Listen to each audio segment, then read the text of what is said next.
we hope you're doing well. And now, if you don't mind, we're going to get to the news. While speaking to reporters last night, as he left the White House for Davos, President Trump said, quote, "This will be an interesting trip. I have no idea what's going to happen." Okay, but it seems like you should. You're the president going to an economic conference, but you sound like you're about to take a handful of shrooms and go to Disney World. No idea what's going to happen. Buckle up, Goofy! President Trump told reporters on Monday that his primary message for global leaders at the World Economic Forum is, quote, "how well the United States is doing." You know they get the news in Davos, right? That's like the Jets saying how well they're doing. We can see the games. While speaking today in Davos, President Trump claimed that the Spanish flu ended World War I, which is the first time he's ever given someone else credit for ending a war. During the same speech, President Trump reiterated his desire to acquire Greenland and said, quote, "it's a very small ask. No, water my plants while I'm away is a small ask. Let me have this country is second only to help me move."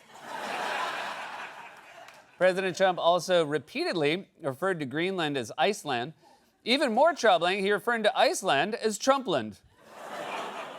While speaking to reporters on Monday, President Trump confirmed that he invited Russian President Vladimir Putin to join his Board of Peace. That's like inviting Elon Musk to join the Charisma Committee. President Trump claimed on Monday that the Norwegian government controls who gets the Nobel Peace Prize. That's ridiculous. Governments don't control who gets awards. If they did, Kid Rock would have 1,000 Grammys. During the White House press briefing yesterday, President Trump held up a stack of papers and said, quote, "I could stand here and read it for a week and we wouldn't be finished." Of course, he could say the same thing about Goodnight Moon. During the same Little Mouse. We love the Little Mouse. Mush. Bowl full of mush. No one likes the mush. During the same White House. literally the only book I can currently quote.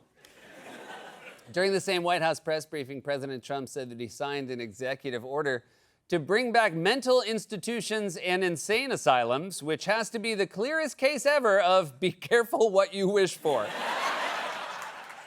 In a new interview, Agriculture Secretary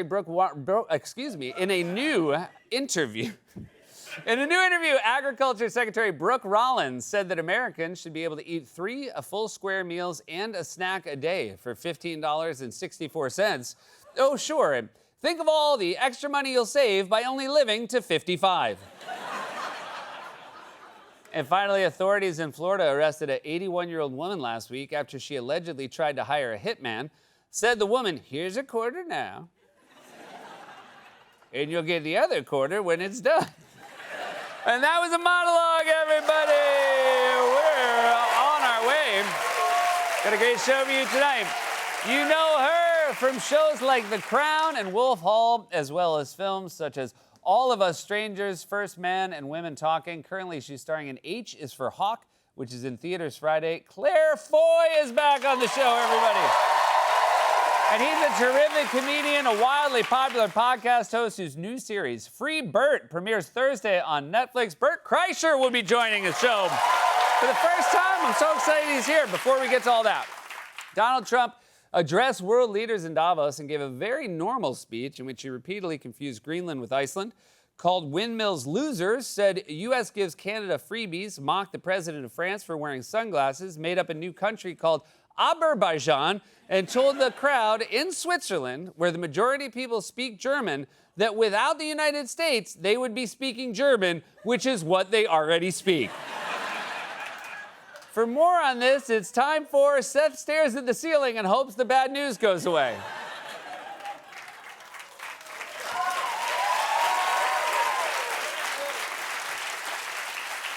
Okay, Wally, show me the next card. Sorry, Seth. Fine, for more on this, it's time for a closer look. We keep harping on this because in many ways it's the single most overlooked fact of American politics right now. Donald Trump is very unpopular. A new poll from The Economist shows President Trump's approval rating is on the slide just 1 year into his second term. Just 37% of Americans approve of the job the president has been doing. A new CBS News YouGov poll asked Americans how they feel about his presidency. The top answer, 54% said uneasy, 51% responded frustrated, 47% say they feel unsafe, 42% are exhausted, 25% reply they are confident, and 21% are satisfied. Only 21% were satisfied. Did they poll Americans or my ex-girlfriends? Rimshot. Sorry, we can't afford to pay a drummer for an actual rim shot anymore, so we just had to record someone saying the words rim shot. We're also out of money for music, so going forward, the title card for this segment will sound like this. Time for a closer look. I also have to ask, only 42% of Americans are exhausted, and the other 58, are they what, drinking Red Bull now with cocaine? The only people I know who aren't exhausted are my kids who keep coming into our bedroom at 3 in the morning like it's the middle of the day. Last night, my daughter said the back of her knee hurt, and my son said he had a dream where orcas lived on land. To which I said, at least one of you is lying. You guys, I'm starting to think I'd be exhausted no matter who the president was, but Trump isn't helping, and I'm not the only one. Trump's also facing stiff opposition abroad. We're watching large protests take place in Greenland and Denmark today as President Trump escalates his threats to take over the semi-autonomous Danish territory. At the U.S. Embassy in Copenhagen today, protesters show their support for Greenland's sovereignty. Visitors in Davos could see a glow in those snow-capped mountains after the sunset this evening, after a group of 10 local residents hiked up the mountain with 450 torches to spell out one message that shone down across the valley: no kings. That's in Switzerland. Their whole thing is being neutral. When you don't want to take sides in an argument, you say, I'm Switzerland. Now, if you say mid-argument that you're Switzerland, it means you're about to go up to the top of a mountain to leave a message written in fire. That's how unpopular Trump is. Angry villagers are trying to scare him with torches like he's Frankenstein. And not the sexy Jacob Elordi Frankenstein either. Guillermo del Toro, stop making us horny for monsters. What's next? Hot Bigfoot, played by Paul Mescal? You know what? I said it as a joke, but now I'm kind of into it. And look, it's not just the locals in Copenhagen and Davos. Even world leaders are aghast and confused at Trump's behavior. And we know that from private text messages that were leaked by Trump himself. Trump has come out on Truth Social and posted what appears to be a text message chain with the French president, Emmanuel Macron. This is what it seems Macron has written to the president. Again, all we know is that this is what Trump has posted. It says, from President Macron to President Trump, my friend, we are totally in line on Syria. We can do great things on Iran. I do not understand what you are doing on Greenland. Again, to be clear, Trump posted that message, quite possibly before he read all the way to the end. Oh, Macron wrote, let's see here. My friend, that's nice, okay. In line on Syria, that's very good to hear, good to hear. Great things on Iran. You know what, this is all very positive. I've read enough, let's get this out to the public. You sure you don't want to just read to the end, sir? I've already read, like, all of it. It's such a long text. Put me in the 42% of Americans who are exhausted. In fact, Denmark did something that would have been unthinkable not long ago. They sent military assets to Greenland to protect it from us. As Trump ramps up his threats, Denmark now increasing their military presence in Greenland and asking other NATO allies to help. Sweden today also sending troops. That's right, Sweden is now on a war footing against the United States. Of course, we all know they've been waging psychological warfare for years with their insidious directions. If history is any guide, this means Republicans are going to start calling Swedish meatballs freedom balls. The same people who stormed the Capitol on January 6th are going to storm their local IKEA. We're taking the Ektorp and the Askersund for America.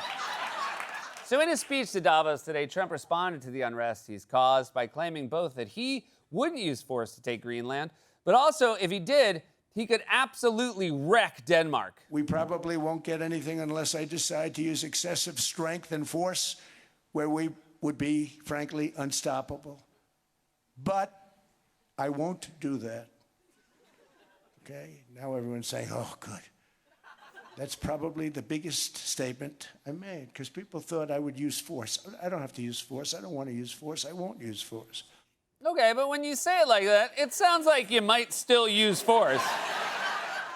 Also, people thought you might use force because you refused to rule out using force. That's one of the many frustrating things about the Trump era. He quotes us, quoting him, and that makes us sound crazy. Like he could say, I was watching Seth Meyers last night, bad guy, and he said I was threatening to take over Greenland, which is a part of Denmark, because I didn't get a Nobel Peace Prize, which comes from Norway. I mean, that's crazy. Can you believe they let this guy on TV? And I'd be like, but that's what you wrote. And it wouldn't matter. They'd still put me in an institution, which was my plan all along, because in an institution, my kids can't wake me up. I'm gonna sleep like a baby in my straitjacket. So Trump's now suddenly acting like he was never gonna use force to seize Greenland. I wonder where everyone got that idea. The White House is explicitly putting the threat of military action against a NATO ally on the table in the case of Greenland. This is a new statement from Caroline Leavitt just into CNBC moments ago. She says President Trump has made it well known that acquiring Greenland is a national security priority of the United States. Utilizing the U.S. military is always an option at the commander-in-chief's disposal. Greenland should be part of the United States. Nobody's going to fight the United States militarily over the future of Greenland. Greenland should make the deal because Greenland does not want to see Russia or China take over. They don't go there. It's very far away from Greenland. And Greenland, basically, their defense is 2 dog sleds. Do you know that? You know what their defense is? 2 dog sleds. Oh, I'm sorry, did I miss something? Is this the Comedy Central roast of Greenland? Can we play that back one more time? Basically, their defense is 2 dog sleds. Do you know that? You know what their defense is? 2 dog sleds. Rimshot. And for what it's worth, I actually think sled dogs would be a very effective defense against the Trump administration because, as we've established before, Donald Trump hates dogs. CNN is dying like a dog. I dropped him like a dog. He's a guy that was thrown out of his family business like a dog. I'm sweating like a dog up here. They are cheating dogs. She lied like a dog. Who was fired? Like a dog, he was fired. She basically choked and froze like a dog. Trump hates dogs so much that if you surrounded Greenland with an army of huskies, I think he would back off. We better stay away from those dogs. They're liars and they're cheaters and they sweat a lot too. And they're angry because they just got fired. But the point is, Trump says he wants Greenland because it is strategically crucial, and you can tell how important it is because of the way Trump talks about it in his speech at Davos. I'm helping Europe, I'm helping NATO, and I've until the last few days when I told them about Iceland, they loved me. They're not there for us on Iceland, that I can tell you. I mean, our stock market took the first dip yesterday because of Iceland. So Iceland's already cost us a lot of money. Greenland! He can't even remember the name of the territory he wants to conquer. Hold on, I'm gonna try staring at the ceiling again. Wally? We are? Yeah, and there's more bad news. By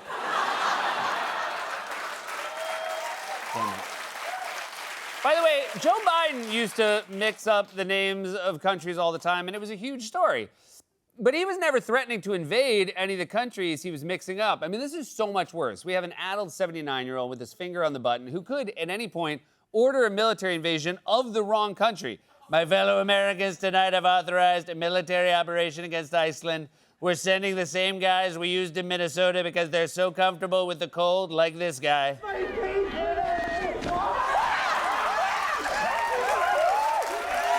I've just been informed our troops have slipped and fallen while invaded Iceland, and they are currently surrounded by an army of lethal Malamutes. Americans don't want any of this, which is why Trump's numbers in the polls keep hitting new lows. He's already at 37%, and he's only 1 year into his term. If he keeps this up, by the time he leaves office, he'll be down to 2 dog sleds. This has been a closer look. Time for a closer look.